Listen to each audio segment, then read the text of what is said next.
Recuerda que puedes escuchar este audio horas antes de su estreno y sin publicidad suscribiéndote en cesarvidal.tv.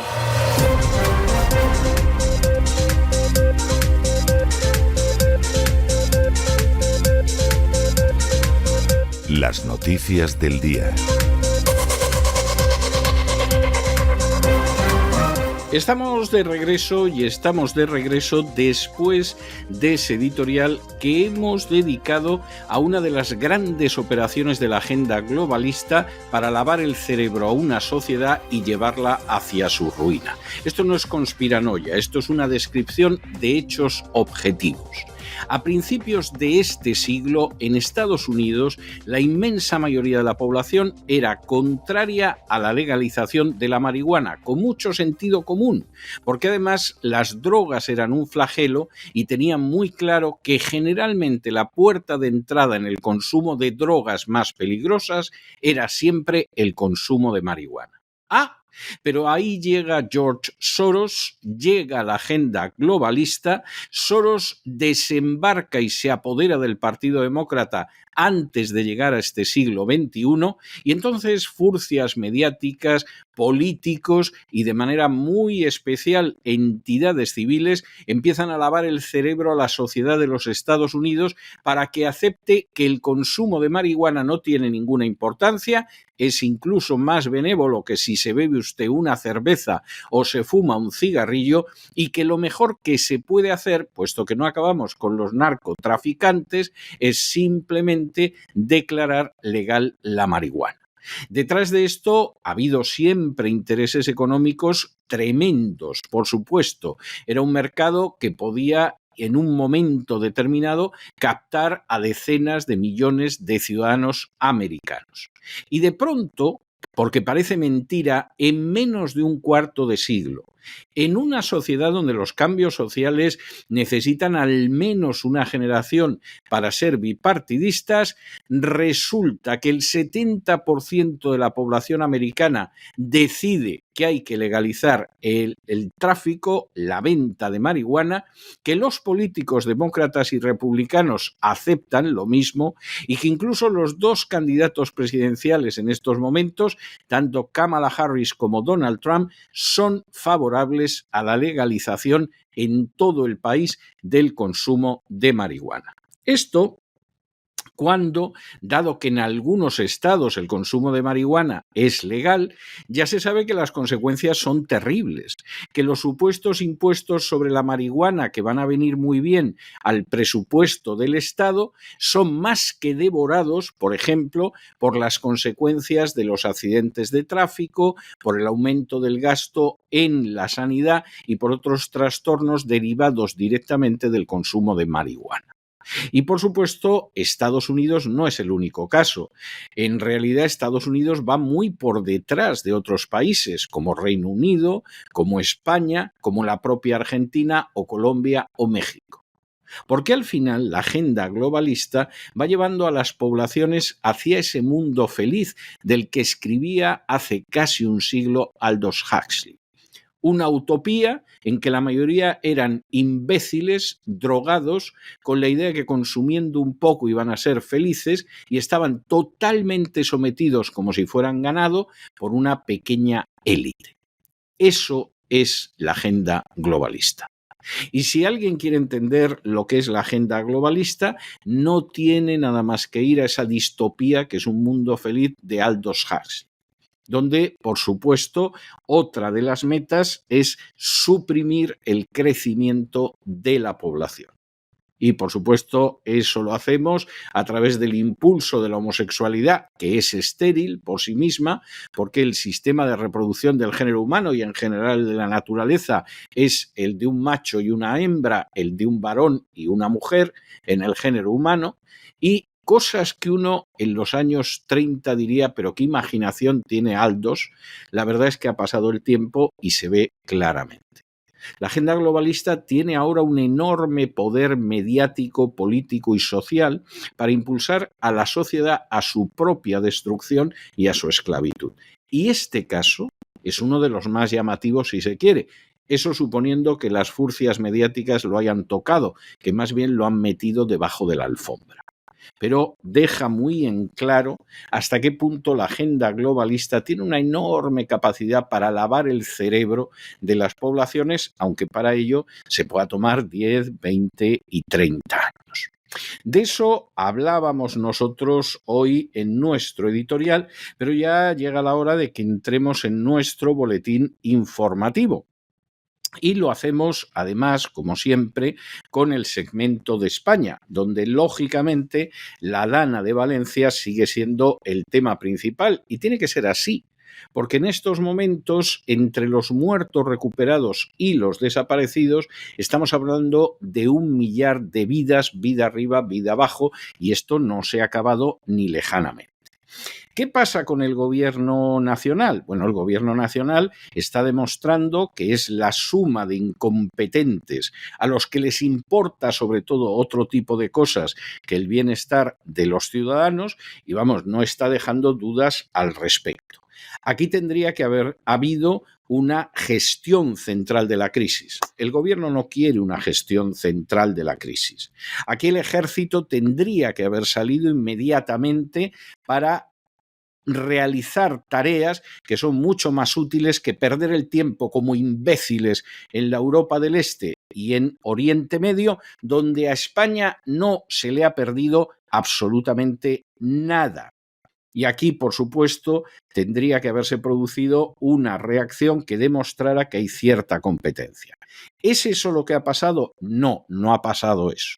Pedro Sánchez ha aparecido por Valencia, ha estado un par de horas y le han llamado de todo, lo cual tampoco es que sea sorprendente y no nos atreveríamos a decir que es injusto, ni mucho menos, pero en estos momentos todos están en lavarse las manos, en no asumir la responsabilidad que tienen y, eso sí, en cómo creamos un relato propagandístico que nos lleve a justificar las atrocidades globalistas que llevamos perpetrando desde hace años y entre cuyas consecuencias se encuentra precisamente este desastre de la Dana, porque claro, volamos todo lo que eran empresas, todo lo que eran una serie de estructuras que contenían y canalizaban el agua para este tipo de supuestos, y ahora se ha producido el supuesto y ha venido el desastre y se ha llevado centenares de vidas humanas que no sabemos al final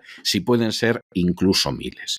Y por si todo esto fuera poco, que ya es bastante grave, aprovechamos la situación para controlar del todo la televisión española y convertir en estúpidos integrales a los ciudadanos españoles y para subir todavía más los impuestos para que se los embolsen las castas privilegiadas.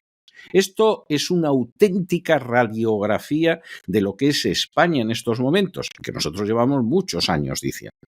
Es un estado del antiguo régimen, el anterior a la Revolución Francesa, donde las castas privilegiadas roban cada vez más a aquellos que suelen ser las clases medias que efectivamente crean en mayor o menor medida riqueza. Esa es la realidad. Y en situaciones como estas, además se nota, porque ahora no puedes decir que, claro, os robamos, pero es para tener una sanidad que es una caca de la vaca, es para tener una educación que es un montoncito de guano y para tener una seguridad ciudadana que no existe y la prueba está en todos esos inmigrantes que ahora mismo están saqueando comercios y almacenes. Por cierto, que no se ve ningún español, no se ve ningún español. Saque cada cual sus conclusiones. En cualquiera de los casos, nosotros examinamos todas estas noticias que tienen una enorme relevancia y que les afectan con la ayuda absolutamente extraordinaria de Isaac Jiménez. Isaac, muy buenas noches. Muy buenas noches. El impacto de la Dana, que ha provocado daños graves en varias comunidades autónomas, ha puesto en el centro de la controversia la decisión de Moncloa de no asumir el mando único en la gestión de la emergencia. A pesar de que el gobierno aprobó en 2020 un plan de coordinación para emergencias que afectan a múltiples autonomías, se decidió no centralizar las acciones a través del ministro del Interior, Fernando Grande Marlaska. Esta postura generó críticas, especialmente del Partido Popular, que consideraba necesaria una gestión centralizada. Fuentes de Moncloa confirmaron la medida para evitar tensiones con los gobiernos autonómicos. A su vez, el presidente Pedro Sánchez visitó ayer Valencia y, en medio de fuertes críticas ciudadanas, se reunió con el presidente de la Generalitat, Carlos Mazón, en el Centro de Coordinación Operativa Integrado, el CECOPI. Allí, los ciudadanos le recibieron con gritos de sinvergüenza y traidor. A su partida, los abucheos continuaron, mientras Sánchez instaba a la población a permanecer en sus hogares, recordando que el gobierno ha movilizado una gran cantidad de recursos, incluyendo a la UME y fuerzas de seguridad, sin especificar montos económicos. Carlos Mazón respondió a las críticas sobre una alerta tardía, defendiendo la labor de los equipos de emergencia y resaltando que los avisos que gestionaron en tiempo real en función de la evolución del temporal. Por su parte, el presidente de Andalucía, Juanma Moreno, también solicitó una coordinación nacional, argumentando que fenómenos de esta magnitud requieren de recursos estatales según el Plan Estatal de Emergencias. La DANA ha afectado principalmente a la Comunidad Valenciana, Andalucía, Castilla-La Mancha y Murcia, y amenaza con extenderse a Cataluña. Bueno, y seguimos en España, porque CaixaBank ha dicho que eso del impuesto a la banca, pues lo que sucede es que va a perjudicar mucho a España. Por ejemplo, la obra social de la Caixa, que a veces hace cosas interesantes, pues no se va a poder realizar de esa manera. La posibilidad de fusionarse con banca extranjera se va a poner bastante difícil. Vamos, que la subida de impuestos a los bancos va a ser algo terrible. Miren, no se engañen ustedes. Aquí CaixaBank está actuando con una hipocresía propia, por cierto, todo hay que decirlo, de su larguísima andadura en el terreno de la hipocresía, que por regla general las furcias mediáticas no cuentan porque reciben publicidad privada de CaixaBank. Si lo sabré yo, que me pidieron que matara a Roberto Centeno porque estaba criticando a la Caixa. De manera que estas cosas se saben, no habla uno a humo de pajas. Y esto es mentira. ¿Por qué? Porque los impuestos a los bancos, al final no los pagan los bancos, los pagan ustedes. La banca española tiene más de un 30% de beneficios de lo que les quita a sus clientes, se dice pronto. Te cobran hasta por respirar cuando entras en la sucursal del banco. Y cuando esto se suba, hombre, protestan, gimotean, lamentan, van a ver si consiguen sacarle más dinero público al Estado, pero luego a la hora de la verdad, quien paga esto son los que tienen una cuenta en un banco español, porque el banco español te vuelve a subir las comisiones. Yo recuerdo una época, la viví, cuando yo empecé a ejercer la abogacía, ya no les voy a hablar de mi infancia, por ejemplo, donde eso de las comisiones, vamos, lo que hay ahora era impensable. Se hubiera considerado un atraco a mano armada. Bueno, pues ahora es lo normal. Más del 30% de los beneficios de la banca en España es lo que roban, llamemos a las cosas por su nombre, a sus propios clientes. CaixaBank ha lanzado una advertencia contundente. Si el nuevo impuesto a la banca se mantiene, España podría quedar fuera del mapa cuando llegue el momento de las fusiones entre entidades europeas. El CEO de la entidad, Gonzalo Cortázar, ha señalado que el entorno fiscal propuesto por el gobierno junto a Junts y PNV podría desalentar a los grandes bancos de ubicar sus sedes en territorio español. Cortázar hizo énfasis en la importancia de pensar en el largo plazo, advirtiendo que aunque actualmente no se está produciendo fusiones transfronterizas, es solo cuestión de tiempo que esto ocurra. Según sus palabras, cuando un gran banco español participe en una fusión transfronteriza, ¿dónde se establecerá la sede? ¿Cómo justificaremos mantener las operaciones en España con un entorno tributario desfavorable? El CEO también ha dejado claro que las entidades financieras aún cuentan con margen para intentar frenar este gravamen, aunque reconoce que hasta ahora el sector no ha logrado convencer a los parlamentarios. Cortázar ha asegurado que redoblarán esfuerzos en las próximas semanas. En caso de no lograr un cambio, CaixaBank no descarta estudiar la posibilidad de recurrir el impuesto en tribunales, especialmente debido a la preocupación por la doble imposición que, según él, podría generar. Otro punto que Gortázar destacó es el impacto de ese impuesto en la obra social de las entidades. Al ser la Fundación La Caixa el principal accionista de CaixaBank, los fondos destinados a causas sociales podrían verse reducidos. Este año, CaixaBank ha destinado 500 millones de euros, una cifra que según Gortázar podría reducirse debido a esta nueva tasa. Estamos poniendo un impuesto a la obra social de La Caixa y de otras entidades. Sería más lógico establecer una deducción, ha reclamado. Finalmente, Gortázar criticó la progresividad del impuesto, que establece un rango entre el 1 y el 6% en función del tamaño de la entidad, perjudicando especialmente a los bancos de mayor tamaño. Esta progresividad es innecesaria y refuerza la discriminación entre entidades, ha concluido. Y nos vamos a Hispanoamérica, donde no hay manera de que Petro tenga contenta a la gente y donde además dentro de ese pasteleo, de ese absoluto compadreo que mantiene Petro con los grupos guerrilleros, entre ellos el ELN y el EPM, resulta que sale el general Óscar Murillo. Se supone que, entre otras cosas, porque le dijo a Petro que, hombre, se puede pactar con la guerrilla, pero se puede pactar con la guerrilla hasta cierto punto. O sea, lo que no puede ser, ni mucho menos, es que efectivamente suceda esto.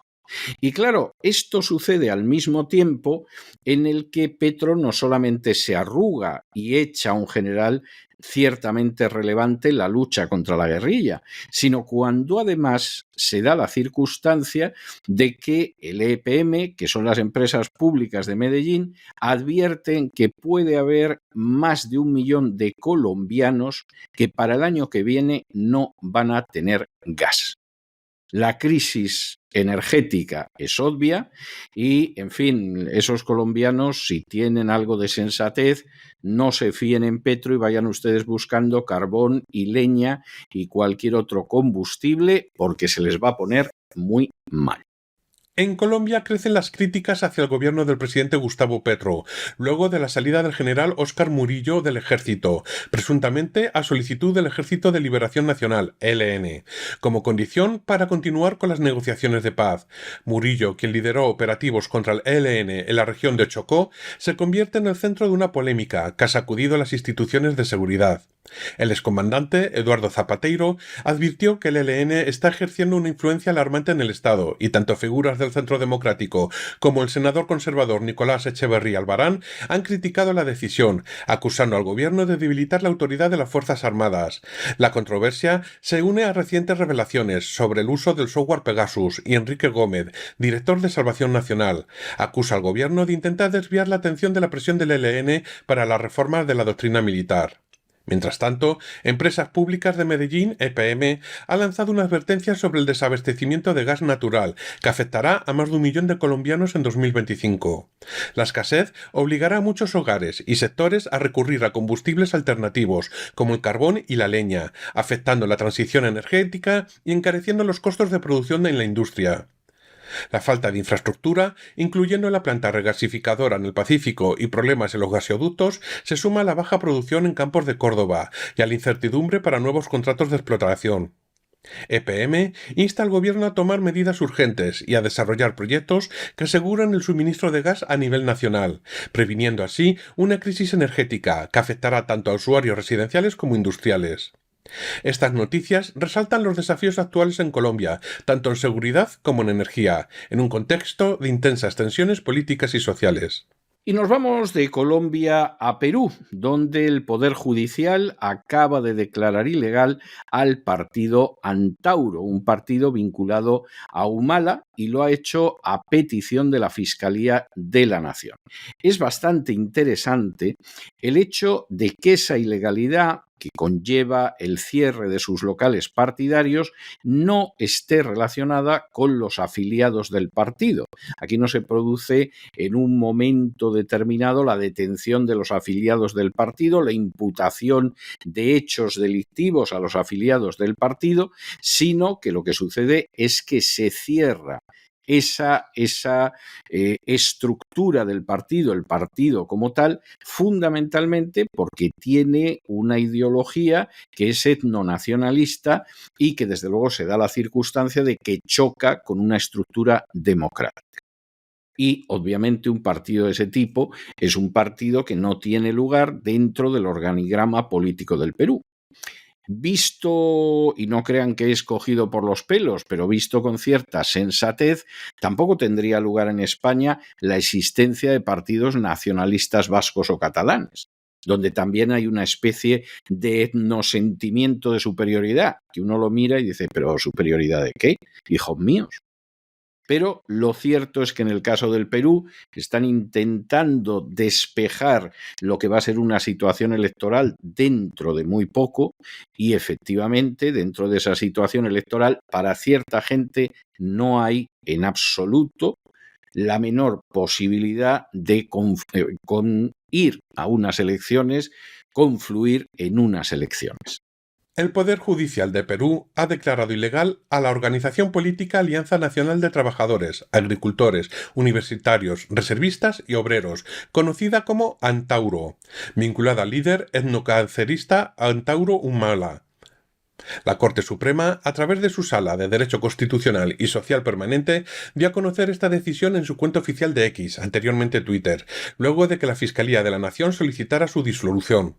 La demanda, presentada por el Ministerio Público, argumentaba que el partido promovía actividades antidemocráticas y atentados contra la integridad de las personas. Como resultado, se ha ordenado la disolución del partido, la cancelación de su inscripción en el registro de organizaciones políticas de Jurado Nacional de Elecciones y el cierre de sus sedes. También se ha prohibido la reinscripción de Antauro en el futuro. No obstante, el tribunal determinó que no se inhabilitará a los integrantes del partido por la conducta antidemocrática atribuida a la organización, desestimando la solicitud de inhabilitación política para sus responsables. La denuncia se originó en el Ministerio Público, quien basó su acción en la Ley de Organizaciones Políticas, debido a declaraciones de Humala que cuestionaban el sistema democrático y promovían la ejecución de expresidentes. A pesar de esta decisión judicial, el partido aún tiene la opción de apelar, según informó la defensa legal de Humala. La Fiscalía argumenta que Antauro promueve una ideología basada en el etnocacerismo y el etnonacionalismo, que consideran excluyentes y contrarias a los valores de igualdad y derechos humanos, ya que limitan la ciudadanía a la estirpe y promueven la violencia como medio político. Según las pruebas, los discursos y mensajes de Humala reflejan la postura oficial del partido y representan una amenaza al orden democrático. Y nos vamos de Hispanoamérica internacional y nos detenemos en primer lugar en Georgia, donde efectivamente aquí deben de estar ya preparando desde hace tiempo la revolución de colores, es decir, el golpe de Estado que financia y dirige George Soros, como pasó en el 2014 en Ucrania, como pasó en el pasado en Georgia, y claro, los georgianos no son amnésicos, y como ha pasado en otros sitios. La Comisión Electoral de Georgia ha confirmado lo que se sabe, y es que Sueño Georgiano ha ganado las elecciones, entre otras cosas porque los georgianos no están por la labor de que los metan en la OTAN, no son imbéciles, y además no ven muy claro lo de la Unión Europea. Claro, los otros partidillos, porque son partidos pequeñitos, todos ellos, con muchísimo menos peso social que Sueño Georgiano, pues no paran de protestar, pero aquí efectivamente la cosa está más clara. Y ahora viene, y esto es fantástico, la ley de agentes extranjeros. Una ley que desde el punto de vista del que se dirige a ustedes tendría que estar vigente en España, tendría que estar vigente en Estados Unidos y tendría que estar vigente en cualquier país que pretenda conservar la limpieza de unas elecciones que son democráticas verdaderamente. ¿Qué pasa con esta ley de agentes extranjeros? Pues hombre, que obliga a los medios y a las ONGs que reciben fondos extranjeros a registrarse. ¿Por qué? Hombre, fundamentalmente porque saben que existe un personaje siniestro que se llama George Soros, que se dedica a torcer la soberanía popular, que quiere acabar con la independencia nacional de toda nación que se le ponga por delante y que para ello emplea a sus agentes y financia a sus agentes. No tienen ustedes nada más que seguir el hilito de lo que pasó en el golpe de Cataluña, y en contra de esos que van contando que si Putin, que si Putan, la verdad es que todo el lío del golpe de Cataluña son hombres de Soros y son organizaciones de Soros, que ya es casual. Y eso mismo ha pasado en otros sitios. Pasó en Ucrania en 2014, ha pasado en Serbia, etc. Y claro, esto que sucede, dice, pero es que usted quiere hacer una copia de la ley rusa. No, en Hungría, que conocen muy bien a Soros, porque es un judío húngaro, tenga ahora el pasaporte que tenga y aunque viva en Suiza, tienen una ley como esta. Porque saben que si no tienen una ley como esta, finalmente la soberanía, la independencia y la libertad nacionales desaparecen. Y por supuesto en Rusia la tienen, vamos. Lo último que iban a consentir en Rusia es tener a Soros financiando a gente para ir a un golpe de Estado disfrazado de revolución de colores. Pero es que si en España tuvieran dignidad, si en Portugal tuvieran dignidad, si en el Reino Unido tuvieran dignidad, tendrían una ley de agentes extranjeros. Y por supuesto, determinados grupos, etcétera, etcétera, sabríamos dónde están y por supuesto los ataríamos en corto. Porque solo le falta a los muchos problemas que tiene el Estado moderno, que además un personaje tan siniestro y maligno como Soros, por cierto, gran impulsor de la legalización de las drogas, se dedique a mandoplear dentro de la política nacional. De modo que en este sentido, en Georgia lo que pasa es que los conocen, porque ya tuvieron su revolución de colores, es decir, su golpe sorosiano, y no lo quieren volver a vivir. Las elecciones en Georgia siguen generando polémica, tras la confirmación de la Comisión Electoral del país de la victoria del partido oficialista Sueño Georgiano. La oposición proeuropea ha denunciado posibles irregularidades en el recuento y afirma que el voto fue robado. Estos reclamos han llevado a Bruselas a solicitar una investigación, aunque se mantiene cautelosa en su postura oficial. La victoria del partido prorruso supone un revés para las aspiraciones de adhesión de Georgia a la Unión Europea, distanciando al país de sus compromisos con el bloque.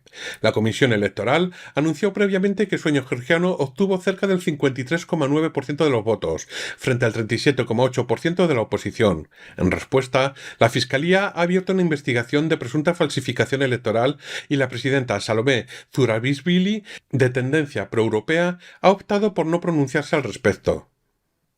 La Fiscalía ha instado a todas las personas con pruebas relevantes a colaborar en el proceso. Sin embargo, algunas figuras clave se han mostrado reacias a compartir información, según reporta la institución.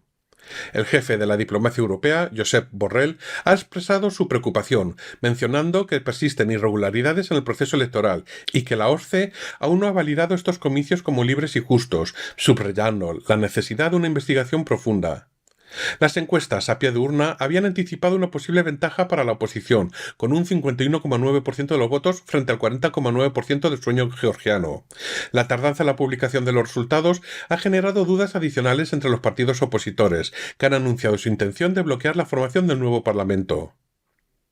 En el ámbito internacional, el gobierno de Sueño Georgiano ha sido objeto de críticas por su ley de agentes extranjeros, una normativa que obliga a medios de comunicación y ONGs financiados en más de un 20% por fondos extranjeros a registrarse como portadores de intereses externos, lo que se asemeja a legislaciones adoptadas en Rusia para luchar contra agentes externos como las organizaciones controladas por George Soros. Esta ley y otras medidas restrictivas han llevado a Bruselas a suspender de facto la adhesión de Georgia a la UE en julio, meses después de otorgarle el estatus de candidato. En un contexto más amplio, el acercamiento de las antiguas repúblicas soviéticas a Occidente enfrenta grandes desafíos, como se vio recientemente en Moldavia, donde un ajustado referéndum reflejó la división de la población respecto a su ingreso a la Unión Europea, mientras se denuncian intentos de injerencia rusa en la región sin presentar ninguna clase de prueba. Y nos vamos ya al final del boletín a Ucrania. Nos vamos a Ucrania porque Dmitry Marchenko, que es un coronel general ucraniano, ha declarado que el frente del Donbass se ha colapsado. Se ha colapsado por el agotamiento de las tropas, porque no hay municiones y porque no hay apoyo logístico. De hecho, Moscú controla ya totalmente Selidove, que es la segunda localidad de mayor importancia que ha capturado Rusia este año en el curso de la guerra. Hay fuerzas que efectivamente están cercadas en Kursk, millares de ucranianos a los que solo les queda decidir si dejan que los maten en masa porque están cercados, y como les pasó a los alemanes en Stalingrado, o si se rinden. Y claro, aquí de pronto, visto el ridículo de la operación de Kursk, que algunos anunciamos en su momento, pues Marchenka, que es muy cercano a Zaluzhny, que es el baranda totalmente de la situación, ha sido el baranda de la situación, dice que el episodio de Kursk fue un desperdicio de recursos y que de ahí no va a salir nada. Por si todo esto fuera poco, es decir, el frente del Donbass se ha colapsado, los rusos están tomando ciudades importantes, lo de Kursk fue un disparate, Marchenka ha vuelto a un tema tremendamente importante. Y es que la corrupción que hay dentro del ejército ucraniano hace que incluso la ayuda que se envía a Ucrania finalmente no resulte tan funcional, porque se la pueden acabar vendiendo a cualquiera. Y en estos momentos, con la retirada que se está produciendo de las fuerzas ucranianas, hay quien piensa que los rusos podrían llegar al Dnieper en muy pocos meses, lo que ya sería el colmo. Implicaría todavía perder más territorio, implicaría más muertos. Bueno, esta guerra la definió el presidente Biden como una guerra que, en fin, iba a durar hasta la muerte del último ucraniano, y parece que efectivamente es así. Pero esta guerra no se puede sostener. Esta guerra no se puede aguantar más. Y esta guerra tiene que acabarse. Y la manera de que se acabe es no enviar $1 más a Ucrania. Ni $1 más. La situación en el frente del Donbass parece deteriorarse significativamente para las Fuerzas Armadas de Ucrania, según declaraciones del coronel general ucraniano Dmitry Marchenko. En una entrevista reciente, el frente ha colapsado ante el agotamiento del personal, la escasez de municiones y la falta de apoyo logístico. Marchenko, un alto mando militar cercano al excomandante Valery Zaluzhny, expresó que la gente está muy cansada, simplemente no se retiran de los frentes en los que están, reflejando así la difícil situación en la que se encuentran las tropas. En general, señaló 3 factores clave en este colapso: la falta de recursos bélicos, la influencia de efectivos y la ausencia de refuerzos, que junto a una gestión desorganizada han complicado la defensa en esta región. Estas declaraciones se suman al contexto de intensificación del conflicto y el desgaste continuo del personal militar, limitando su capacidad de resistencia frente al avance ruso. Marchenko, crítico de la actual dirección de la guerra bajo el mando de Oleksandr Syrsky, también manifestó su desacuerdo con las incursiones a la provincia rusa de Kursk, argumentando que estas operaciones representan un mal gasto de recursos. Señaló además que la corrupción y la burocracia del sistema militar ucraniano dificultan la capacidad de adaptación y producción rápida de los recursos necesarios para el conflicto. En el sur de la República Popular del Donetsk, el avance ruso continúa. Moscú anunció hace 2 días la captura de la localidad de Selidove, la segunda en importancia que cae en manos de Rusia este año, tras Avdiivka. Según analistas como Julian Repke, el diario alemán Bild, la retirada ucraniana en la región podría acelerar el avance ruso hacia el Dnieper, pronosticando un desmoronamiento de la línea defensiva ucraniana en el sur aproximadamente en 6 meses, si la situación se mantiene. El estado actual de las líneas defensivas en el Donbass y las crecientes dificultades para sostenerlas plantean serios interrogantes sobre el desarrollo del conflicto, mientras las fuerzas ucranianas enfrentan crecientes presiones en el este y el sur del país. Y hasta aquí hemos llegado nosotros con nuestro boletín de hoy. Pero no se nos vayan, porque nos queda ahora de entrada los anticipos de los programas de televisión de cesarvidal.tv el fin de semana. Vamos a tener a don Lorenzo Ramírez hablándonos de sobre qué va a versar el gran reseteo de este fin de semana. Vamos a tener a Cristina Seguí adelantándonos de qué va a ir la mafia feminista. Y por supuesto vamos a tener a Gustavo Gustavo Vidal, contándonos de qué va el Buscando el Cao de este fin de semana. Y les adelanto que en los 3 casos es verdad que todos los fines de semana sus programas son muy excepcionales, pero este fin de semana en los 3 casos es todavía más excepcional, si cabe, el contenido de los 3 programas. Y luego, como todos los viernes, tendremos una entrevista muy especial. Tenemos una entrevista muy especial porque van a escuchar ustedes a un palestino defensor de los derechos humanos y agárrense a la silla. No es miembro de Hamás, no tiene nada que ver con la violencia y encima es cristiano, no es musulmán. Bueno, pues merece la pena que oigan esa entrevista y que se enteren algo de la verdad que les niegan, les ocultan o les tergiversan las furcias mediáticas. No se vayan, que regresamos enseguida.